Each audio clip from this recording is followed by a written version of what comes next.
औज़ुबिल्लाहिमिनश्शैतानिर्रजीम बिस्मिल्लाहिर्रहमानिर्रहीम। अच्छा, एक एम्प्लॉई ने सीपी पढ़ के हवाले से एक क्वेश्चन किया, पहले इसको सुनते हैं फिर मैं आंसर कर देता हूँ। अस्सलाम वालेकुम सर जी, जमा यो तपूस दी कि मिसाल पे तौर बांधे यो कस दे उस पे सीपी पन के देखा ना ठीक शो और आगा दा जॉब फॉर एग्जांपल प्रे खो दो नो दगा केस के बाद दता सीपी पन के कम पैसे दे जमा शिवी इंदा बदल से मिलावी दी शी हो कोना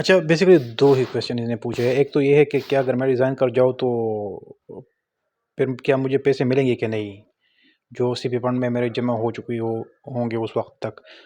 तो रूल्स देखते हैं कि रूल्स क्या कहते हैं। अच्छा, दूसरा ये सवाल क्या है कि अगर मेरा प्रमोशन हो जाए या मैं रिक्रूटमेंट किसी और पोस्ट पे हो जाए, बीपीएस आज मैं 12 में हूँ, 14 16 में हो जाए, तो फिर क्या बनेगा, इसको भी आंसर करते हैं।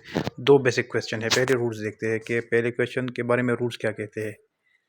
ये है रूल्स, आप आ जाए सेक्शन 1, ये Khyber Pakhtunkhwa contributive provident fund rule 2022 है, और ये आ जाए सेक्शन 2 पे। Provided that an employee who leave services, suppose उसने जॉब छोड़ दिया prior to attaining the retirement age, यानी उसका एज 10 साल है, 12 साल है, रिटायरमेंट एज अभी उसका नहीं है, 60 साल नहीं है, 25 साल भी उनकी सर्विस नहीं है, उससे पहले उन्होंने जॉब छोड़ दिया। मैं up to no longer be subject to these rule, तो सीपी फंड का हिस्सा नहीं होंगे। लेकिन एंड विड्रॉ अप टू 100%, लेकिन वो अपने पैसे 100% क्या कर सकता है, विड्रॉ कर सकता है। आप द कौन से पैसे, अकमुलेटेड बैलेंस। अकमुलेटेड बैलेंस का मतलब है जो एम्प्लाई इसने खुद इन्वेस्ट की कंट्रीब्यूट की है, जो एम्प्लॉयर ने डाली है, और उस पर जो प्रॉफिट मुनाफा अर्न यानी कमा चुका है, ये वो सब के सब मिला के अकमुलेटेड बैलेंस जो उस वक्त इन हैज़ पेंशन अकाउंट, इसके पेंशन अकाउंट में पड़ा होगा, वो सब के सब ये निकलवा सकते हैं by informing the pension official in writing. उनको लिख देगा कि मैं जॉब छोड़ रहा हूँ, मैं अपने पैसे विड्रॉ कर रहा हूँ, वहीं से फिर पेंशन ऑफिस कंसर्न एएमसी के साथ कंसल्ट करके वो चीज़ जो पैसे वो उनको दे जाएंगे, सब्जेक्ट टू सम 2-3 ईयर वो टैक्स की कोई है, लेकिन वो इतनी नहीं वो बात की बात है, लेकिन ये 100% निकलवा सकता है। एक तो ये हो गया, पैसे आपके हैं, एम्प्लॉय के हैं।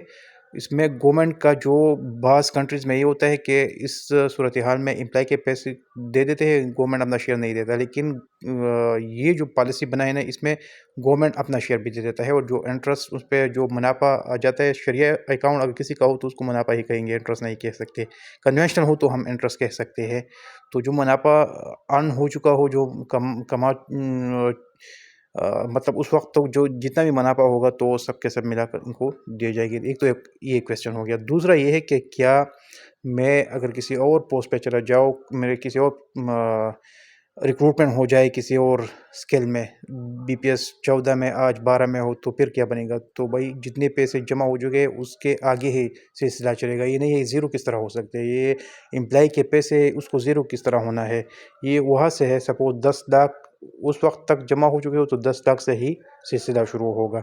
अच्छा, इसमें एक चीज़ है, अगर मैं यहाँ पर केपी गवर्नमेंट के साथ जॉब कर रहा हूँ, रिज़ाइन कर जाऊँ, पंजाब गवर्नमेंट में चला जाऊँ, तो ये हो सकता है कि से उस वक्त अगर पंजाब का सीपी फंड, क्योंकि वो भी इसी मॉडल पर उनका प्लान बना है, तो अगर उनका भी सीपी फंड उस वक्त हो तो डिपेंडेंटली वो चाहेंगे कि कंट्रीब्यूशन पास ऑन हो जाए उनको, और वहीं से आप एम्प्लॉय का सिलसिला शुरू हो जाए।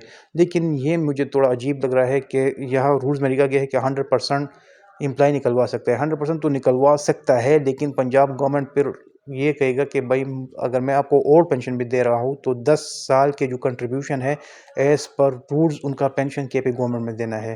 तो केपी गवर्नमेंट अगर ये पैसे एम्प्लॉय को दे दे तो वो पेंशन फिर कहाँ से देंगे। तो ये हो सकता है कि केपी गवर्नमेंट पुराने रूल्स ये कहते हैं कि पुरानी स्कीम में अगर कोई चला जाए तो कंट्रीब्यूशन कैलकुलेट करके अदर गवर्नमेंट को दिया जाता है, या उनका शेयर बना के उस शेयर के लिहाज से पेंशन दिया जाता है। तो इसमें ये हो सकता है कि ये अभी 100% क्लियर नहीं है, लेकिन आगे ये क्लियर हो जाएगा। ये हो सकता है कि जितना शेयर सपोज़ इस वक़्त तक 10-12 लाख बनते तो अदर गवर्नमेंट को दिए जाए, और अगर ये केस हो कि मैं मुल्क ही छोड़ रहा हूँ या मैं प्राइवेट सेक्टर में जॉब कर रहा हूँ या मुझे उससे ये पेंशन चाहिए नहीं, तो ठीक है, फिर 100% आप निकलवा सकते हैं। शुक्रिया।